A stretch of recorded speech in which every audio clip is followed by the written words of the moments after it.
Two of my teachers who were in high school, in the demonstration school in Mysore, the regional school of education, they came to visit our yoga center. So now they were all overwhelmed seeing the center and the work that's happening. So they were asking me, the one teacher did not remember my face or anything about me. I said, that's because ma'am, you were teaching algebra and I never was there. So it's not your fault that you don't remember me. So how further, should I expose myself like this in front of… We would love to know. We would love to know. We want to know. See, for me, I found everything… Fortunately, the school was located in a place where there was a whole lot of nature, there was a lake close by and forest and everything. So for me, I got so engaged with those things. If you want to know my first venture, they put me to school at the age of 3.5. I was 3.5 years old and they put me to school because I was kind of spilling out of the house a bit. So this maid holds me by the hand and takes me and leaves me in the school. After a few days I resisted that she can't hold my hand and take me to the class. So I made a deal with her, you have to leave me near the gate. So she left me at the gate and of course, I did not go into the school. I found the Grand Canyon, really. And I explored life and it was so fantastic. Over 3 months passed like this and somehow they discovered I have not been going to school for 3.5 months. But the worst thing they did was, when I came home, they were all accusing me, you have been playing in the gutter. They reduced a Grand Canyon into a gutter. So in my experience, it was like a Grand Canyon. I collected a whole lot of species. Maybe, I don't know, I was working for a biology PhD or something, but they made all that into trash and said you're playing in the gutter. I thought I was the youngest guy to bunk, like I bunked school in 6th standard, but then no comparison. 3.5 years old, no one can beat that. Also, speaking of schooling and parents and careers, right now we're in an age where there's so many different offbeat careers coming up. As YouTubers, we get this question all the time. How did you talk to your parents about it? How do we convince our parents about this really new career that we have? I want to ask you, if you had to convince your parents and tell them that this is what how did that discussion go? Did that happen where you had to sit them down and tell them that this is what I'm going to do for the rest of my life? I want to do YouTube now, like did that happen with you too? What? Doing YouTube right now, like he's into YouTube, that's why. Well, not everybody can be convinced about everything, okay? Some things are just done. So, just to give you an example, when I passed my 12th standard, at that time it was called PUC. After that, I decided I will educate myself. I don't want to go to college. This is a family where everybody is educated, not going to college is like sacrilege. At least today, there is a little more flexibility. Those days, it's like if you don't go to college, you're finished.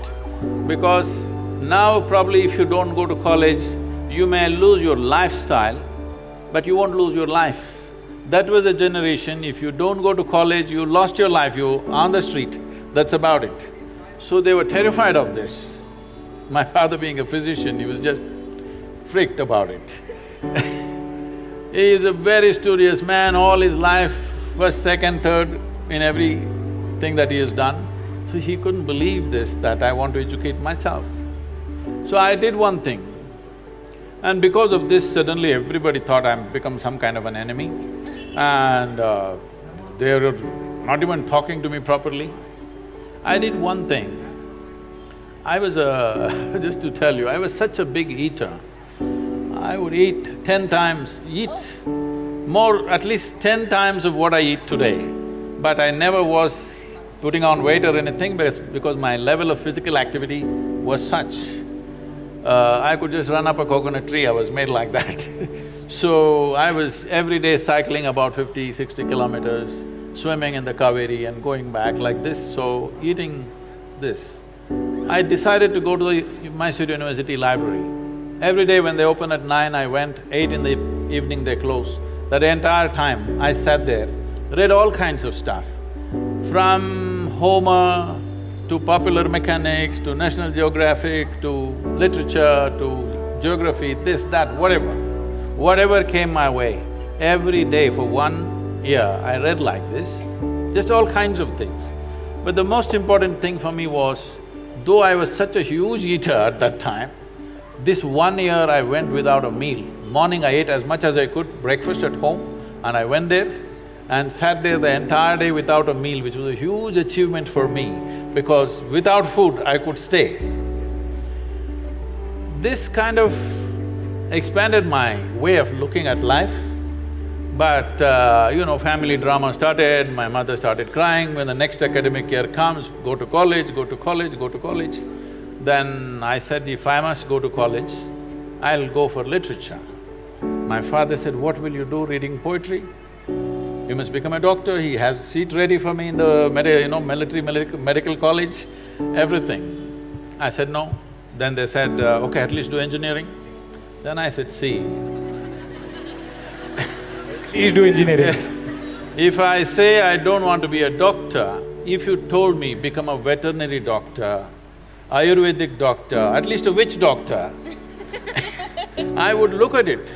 If I say no doctor, you say engineer, I'm not going to listen to this. Your problem is society, your problem is not me. So I just went for literature, and these 3 years, I went there in the beginning and they all had ready-made notes, the teachers, they would read, and everybody writing down. Those days fountain pens, kara kara kara kara, it makes noise, it just irritated me. I said, I don't want to listen to this kara kara noise. I gave them a suggestion, if you give that notes wherever you got it, we will photocopy it and give it back to you. We don't have to come, you don't have to come. Then if I'm there, I'll ask 100 questions. So they didn't like it, then I made a deal with all the teachers that they'll give me attendance. That was my only concern. So once a month I went to college just to check if they're keeping their part of the deal.